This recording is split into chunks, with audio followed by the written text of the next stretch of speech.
Hi, I'm Ailbhe McDonagh. In this video we are going to be looking at second position. Second position is the area on the cello that is simply one semitone or two semitones above the first position. So here's our first finger, B. If we move up to C, that is lower second position. The way Rick Mooney puts into his position pieces for cello is a very nice way to think about our second position, lower second position and upper second position. We're always adding on what I call a Lego brick, which is one semitone.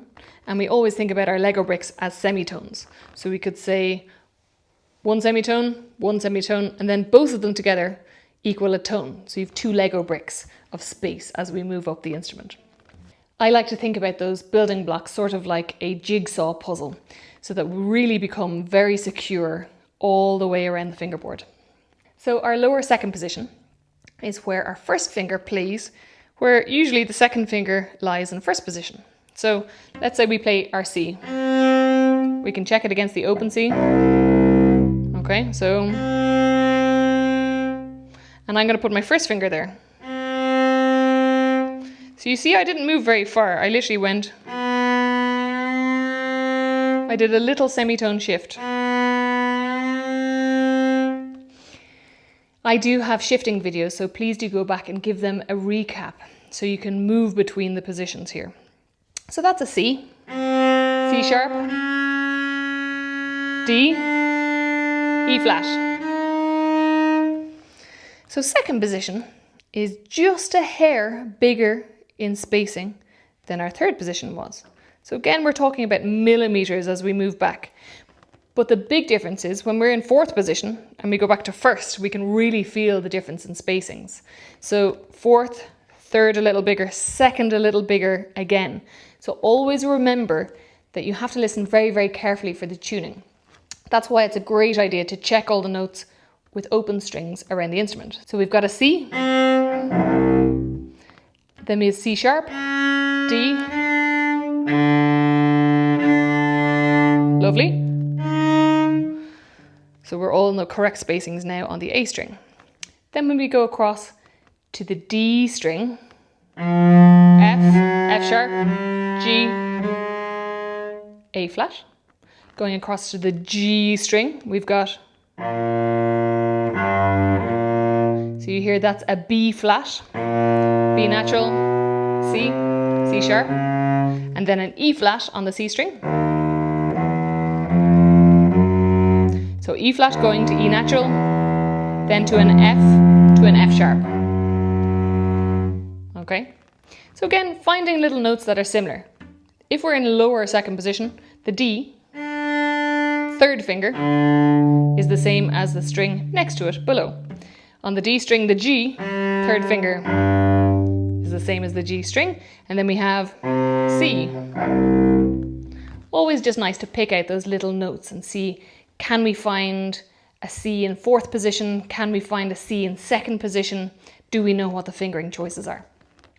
Then of course we have our upper second position. So it could be upper second position or it could be second and a half position. So instead of having our first finger on the C, we have our first finger on the C sharp. So we'll go, that's how far we move. And it's a tone. So it's two Lego bricks. C sharp, D, D sharp, E. On the D string we have F sharp, G, G sharp, A. And then on the G string we have B, C, C sharp, D. And then on the C string we have E, F, F sharp, and G. Okay. I have a piece called Fairy Dust in my books. It's a Cello Thing book 2.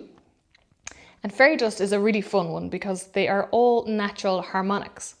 So you don't even need to press your hand into the string. You simply put your fingers on the top of the string and play quite firmly with your bow. So now this piece is entirely in upper second position. So here we are.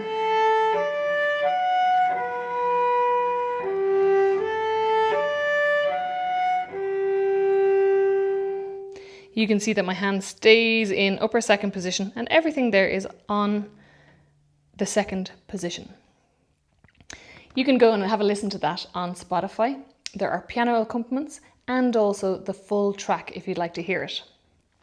So have a little practice between those. That's a really nice way of doing it because there's not so much pressure or weight in the hand. So we're just sitting on the top. Of course, with natural harmonics, you can only play one finger at a time. Switch, switch. That kind of idea there. So you really have to have a firm bow and then a very light left hand. So the final part of the second position is simply just an extended second position. So like extended third position, we start on the lower note, the C, so we're in our lower second position. Extend.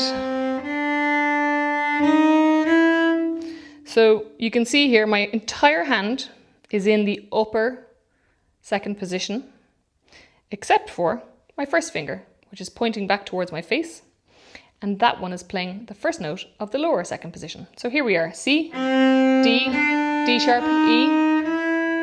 We go across to the D string. We've got F, G, G sharp, A.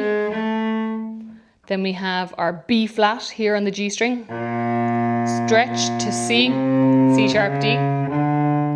And then the final one is E flat on the C string, F, F sharp, and G. So it's a little bit from lower second position and it's a little bit from upper second position. So it's just a mix of the two and it allows us greater freedom to play more notes in that position. Thank you for watching this video. If you have any questions or comments, please leave them below.